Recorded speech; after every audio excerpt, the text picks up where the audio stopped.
Buenas noches, presidente. Con el tema de la minería, me gustaría volver. Su recién aprobación y sanción da luz verde para que las empresas puedan establecer operaciones en el país. Entonces, ¿cuál es el procedimiento que esas deben seguir para establecer operaciones? Gracias.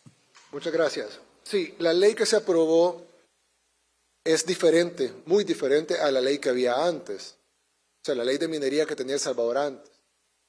Antes se daban permisos a las empresas, así como usted correctamente me hacía la pregunta. Entonces venía una empresa transnacional, solicitaba un permiso, se le daba el permiso, como funciona en la mayoría de países del mundo, y la empresa iba y ejecutaba el permiso. Y el gobierno supervisaba. Eso no está mal per se, incluso en muchos países funciona, pero nosotros pensamos que para garantizar que se haga bien, porque si algo no quiero yo es que después digan, hizo todo bien, pero la minería la regó. Entonces, tenemos que hacerlo bien. Entonces, cambiamos la ley, de hecho, se iba a aprobar y se modificó antes de enviarse, porque se puso que el gobierno tenía que tener participación en la empresa que está haciendo la minería. No solo la participación como gobierno, que obviamente como gobierno tenemos todo el derecho de supervisar, auditar y fiscalizar a cualquier empresa que opere en el país, y mucho más en una empresa minera. Pero además, y las instituciones que están ahí, ASA, Medio Ambiente, etcétera, pero además, nosotros como gobierno tenemos que tener participación accionaria y de decisión en la empresa. ¿Por qué?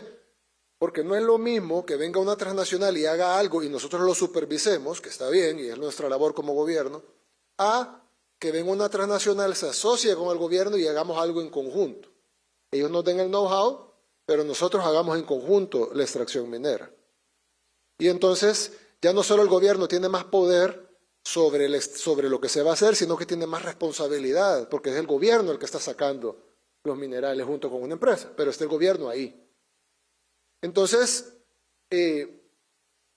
cualquier empresa, ahorita no está montada la oficina, así que por ende no hay ningún permiso de minería todavía, pero cuando se monte la oficina para atender los intereses de empresas mineras alrededor del mundo, tendrán que negociar con el gobierno la participación del gobierno en las operaciones. Y luego, dependiendo de la complejidad de la mina, el tipo de materiales que se intentan sacar. Muchas veces la gente piensa en el oro porque es, digamos, lo más de alto valor común que entendemos, pero hay materiales de mucho más valor, por ejemplo el iridio, el gallium, son minerales muchísimo más caros que el oro, que también hay en menor cantidad, por supuesto, porque no están nunca en las cantidades del oro, pero que están también ahí. Entonces, si viene una empresa que va a buscar el iridium, pues ellos tendrán un know-how muy alto y pues van a demandar una participación accionaria mayor a una empresa que simplemente quiere sacar oro, que cualquiera lo puede hacer. Entonces, dependiendo de la complejidad, se van a establecer cada uno de esos contratos mineros, en donde en el 100% va a haber participación accionaria del Estado. Continuamos con Jan Mesager de Nippon TV. Señor presidente, somos televisión japonesa, vinimos a El Salvador para cubrir los desarrollos del Bitcoin. Nosotros pensamos que hay una gran posibilidad que en 2025 muchos países en el mundo van a adoptar el Bitcoin. El Salvador fue el primer país en invertir en el Bitcoin y queríamos preguntarle cómo ve el futuro de las políticas de El Salvador en el tema del Bitcoin y los desarrollos alrededor de las políticas del Bitcoin en el mundo. Sí. Bueno, cuando nosotros iniciamos a adoptar el Bitcoin como política pública en el 2021, era más desconocido de lo que era ahora. Yo comenté al inicio, incluso algunos de los problemas que tuvimos internamente con la oposición. Eso está totalmente superado, por supuesto, pero no existía, por ejemplo, los ETFs, no estaba BlackRock, no estaba todas estas grandes fondos de inversión, no estaba el presidente de los Estados Unidos, en este caso el presidente electo, pero que va a ser presidente en unos días, diciendo que va a ser una reserva nacional de Bitcoin. O sea, van a hacer lo que tenemos nosotros. Entonces no era mainstream, pues.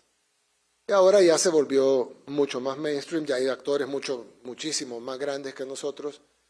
Y creo que eso lo que va a generar son dos cosas. No solo es una revalorización probablemente exponencial, sino que además va a generar un ecosistema más amable con el Bitcoin. Rieles de transacciones entre los bancos, en el sistema bancario internacional, probablemente en pagos internacionales. Así que nosotros estamos a la expectativa de ver qué va a pasar en los próximos días, incluso con la administración Trump. Y yo creo en lo personal que este año, y los demás, pero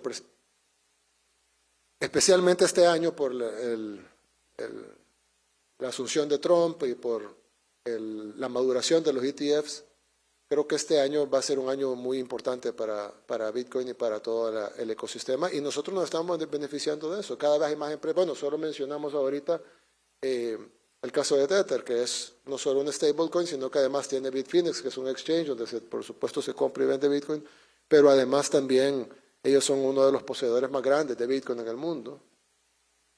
Y de la misma manera creo que, como contestaba la pregunta en el caso del hub tecnológico de FinTech, creo que El Salvador va a ser beneficiado por ser un first mover. Va a ser beneficiado de esa visión que gracias a Dios tuvimos en el 2021 y no la venimos a implementar en el 2025, cuando ya digamos es tarde y hay otros países que tomaron la delantera. Gracias a Dios, por ejemplo,